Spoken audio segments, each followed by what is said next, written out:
Hello friends, welcome. So in the last lecture and this video, we have developed one application of checkboxes where we have present client with checkboxes of hobbies where he can select one or more hobby of his choice. Okay, and on selecting these hobbies are displayed in the text view. Okay, you can see this is the output of the application. You may got remind of this from this output.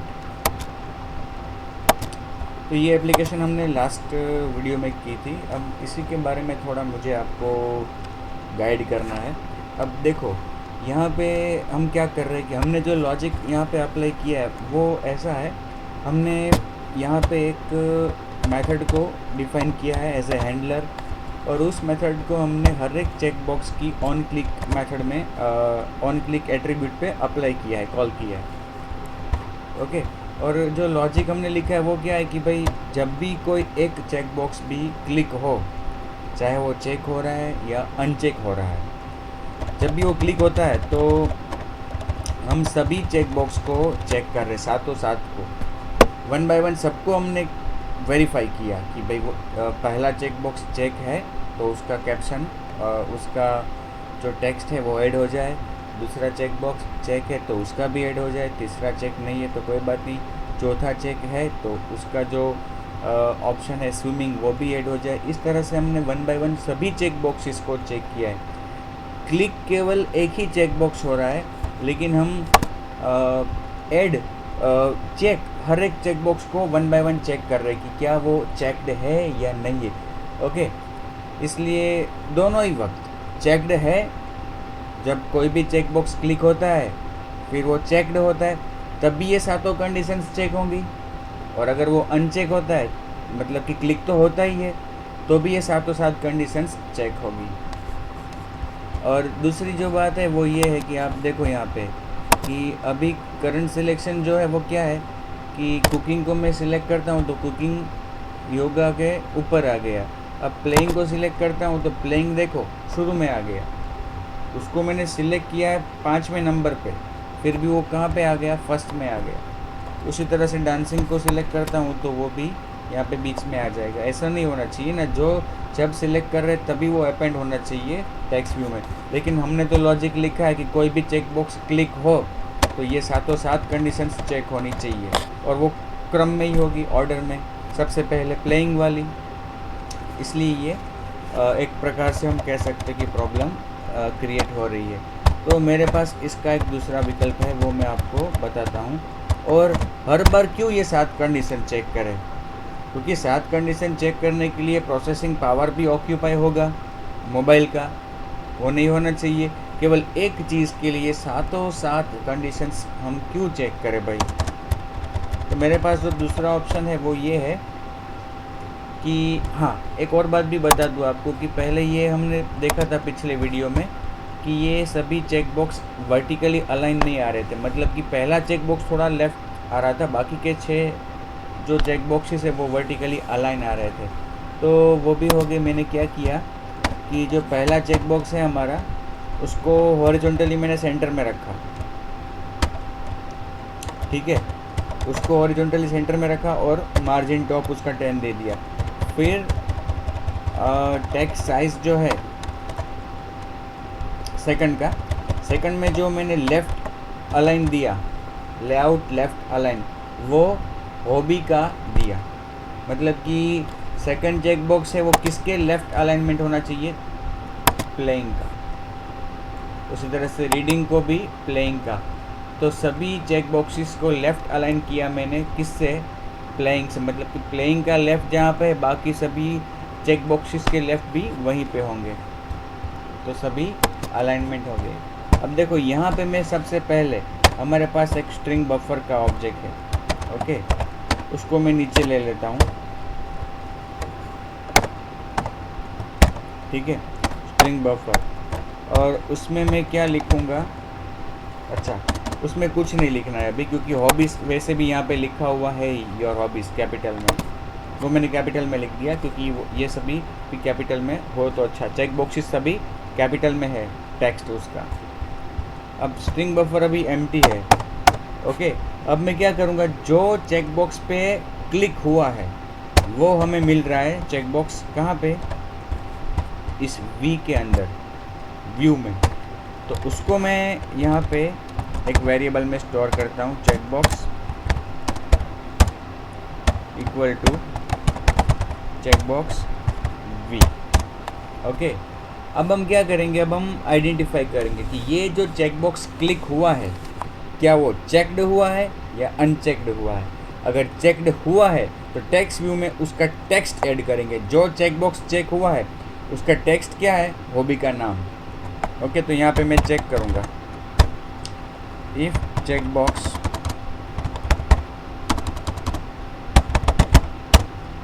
Dot is checked, तो क्या करेंगे हम, तो buffer dot append check box का text, check box dot get text dot to string. ठीक है, इस तरह से। और फाइनली टेक्स्ट व्यू में सेट टेक्स्ट करेंगे इस बफर को, बफर डॉट टू स्ट्रिंग। ठीक है, तो टेक्स्ट व्यू में तो ऑलरेडी पहले कुछ था। ओके, तो जो पहले कुछ था मतलब क्या लिखा हुआ था, योर हॉबीज़, उसमें अपेंड होना चाहिए ये। तो एक्चुअली हमें क्या करना है कि बफर की जो एम्प्टी है उसमें टेक्स्ट व्यू में जो भी है वो ले लेना है। ओके, अदरवाइज़ क्या होगा कि अभी करंटली क्लाइंट ने सपोज सिलेक्ट किया प्लेइंग, उसके बाद प्लेइंग जैसे सिलेक्ट किया उसने चेक्ड किया तो नीचे टेक्स्ट व्यू में प्लेइंग आ जाएगा। टेक्स्ट व्यू में अभी क्या है, प्लेइंग है। अभी वो डांसिंग सिलेक्ट करता है तो प्लेइंग भी रहना चाहिए और डांसिंग आना चाहिए। अगर हम अभी जो किया है उस तरह से करेंगे तो क्या होगा, करंटली जो सिलेक्ट कर रहा है वही एक चीज़ आएगी, अदरवाइज़ और कुछ नहीं आएगा, मेरा कहने का मतलब। तो उसे हम चेक करते हैं अभी।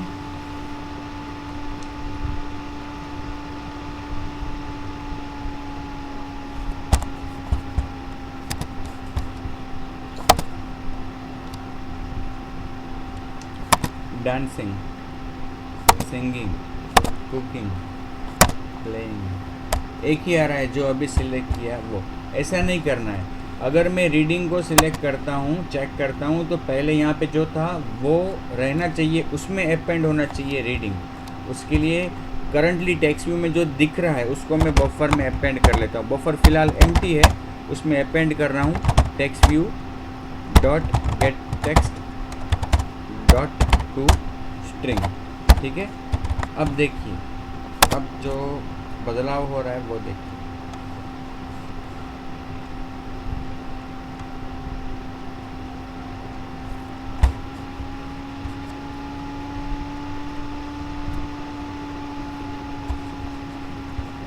स्लैश एन करना भूल गए हम, तो नेक्स्ट लाइन में नहीं आएगा,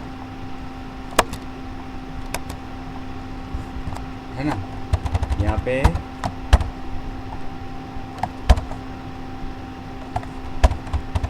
स्लैश एन प्लस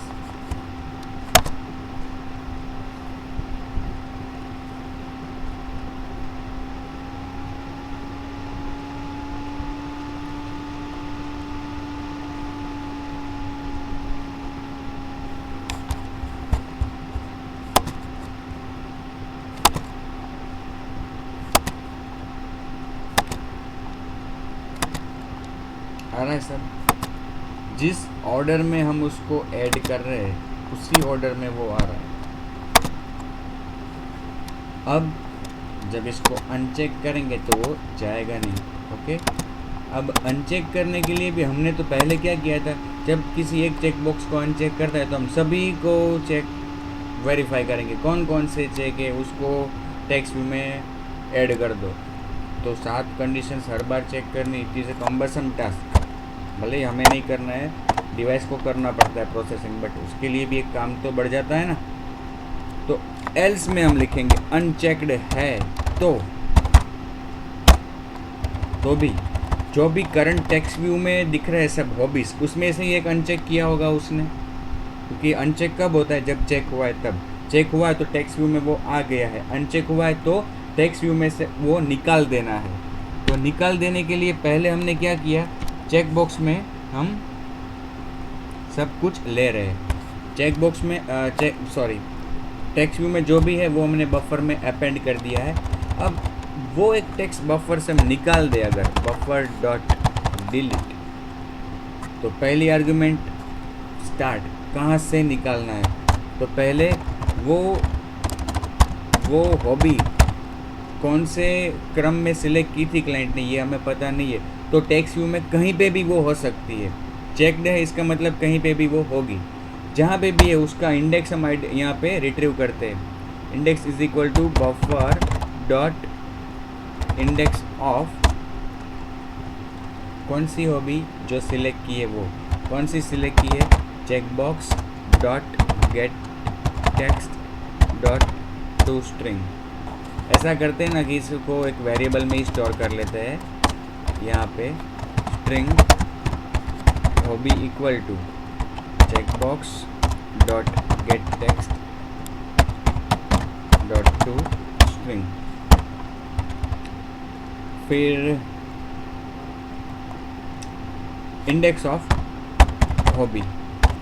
अब हॉबी जहाँ पे भी है उस इंडेक्स से अपने को डिलीट करना है, कितने कैरेक्टर्स डिलीट करने हैं, कहाँ तक करने हैं, सॉरी कहाँ तक, and index plus hobby dot length. ठीक है, देखते हैं किस तरह से ये डिलीट करता है। अभी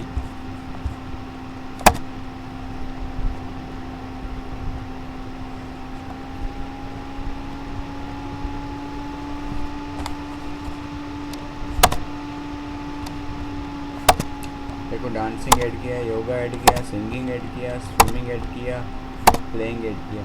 अभी मैं स्विमिंग को रिमूव करता हूँ, चला गया, योगा को रिमूव किया, चला गया, डांसिंग को रिमूव किया, चला गया। अब मैं कुकिंग को ऐड करता हूँ, फिर मैं कुकिंग को रिमूव करके योगा को ऐड करता हूँ।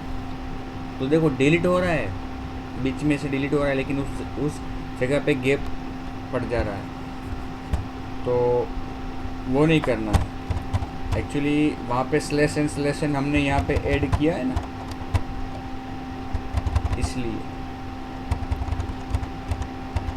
यहाँ पे हम रिप्लेस भी कर सकते हैं या फिर इंडेक्स -1 कर दें, तो वो स्लैश एन भी डिलीट हो जाएगा।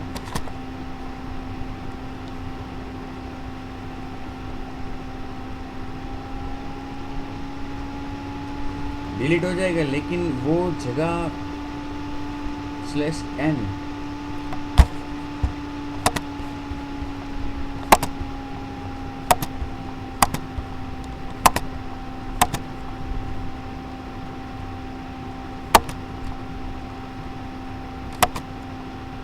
हो गया। वो क्या था, पहले /n पड़ा रहता था उधर, क्योंकि हम तो /n को डिलीट नहीं कर रहे थे, इसलिए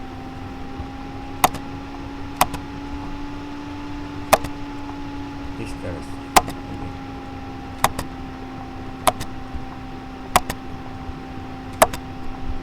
तो ये केवल एक ही कंडीशन हर बार चेक होगी, चाहे वो चेक बॉक्स चेक्ड हो या अनचेक्ड हो, कंडीशन केवल एक ही। तो ये अच्छा कोड, इस तरह का कोड आपको हर बार सोचना चाहिए। ऐसा नहीं कि एक बार आपकी एप्लीकेशन हो गई तो चलो छोड़ दो उसको, सोचो उसको 5 मिनट और दो उसको कि कंप्लीट हो गया। लेकिन अब जिस तरीके से मैंने किया है, क्या उसमें कुछ मैं कम करके, कोड को मैं कंसाइज करके, क्या स्मार्टली ये टास्क मतलब कि आउटपुट अचीव कर सकता हूँ? सोचिए इस तरह से। आपका कोड हमेशा कंसाइज होना चाहिए, ओके। आउटपुट में कुछ कम नहीं देना है क्लाइंट को, आउटपुट तो जो है वही देना है, लेकिन कम कोड लिखने से वो हो पाए ऐसा सोचना है आपको। हाँ, ये मैं एक बता रहा था कि बफर डॉट रिप्लेस से भी हम कर सकते हैं, वहाँ पे भी स्टार्ट देना है इंडेक्स -1 एंड देना है इंडेक्स प्लस लेंथ ओबी डॉट लेंथ और रिप्लेस करना है एम्प्टी से।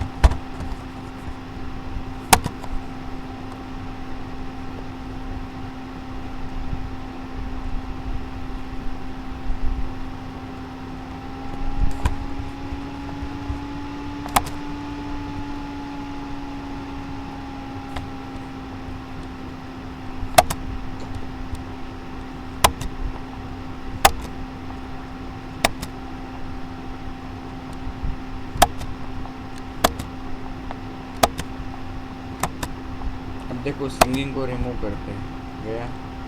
कुकिंग को रिमूव करते हैं, गया। प्लेइंग को रिमूव करते हैं तो वो भी गया। डांसिंग को रिमूव करते हैं तो वो भी गया। रीडिंग, स्विमिंग, योगा, सब। तो ये एक अच्छा तरीका है जिसके द्वारा हमने जो अचीव किया था अगले वीडियो में वहीं अचीव कर सकते हैं, लेकिन थोड़ा कम कोड लिखने से और कम स्टेटमेंट्स एग्जीक्यूट करने से। अब पहले 7 कंडीशंस हर बार चेक होती थी, अब केवल एक कंडीशन। तो आपका कोड इस तरह का होना चाहिए, ये मैं आपको बता रहा हूँ। ठीक है, इस वीडियो को मैं यहीं पे ख़त्म करता हूँ। आप इसे दोबारा देखिए, प्रैक्टिस कीजिए, अपने आप करने का भी प्रयत्न कीजिए। ओके, और तब तक stay home, stay safe, stay healthy, stay happy. Good bye.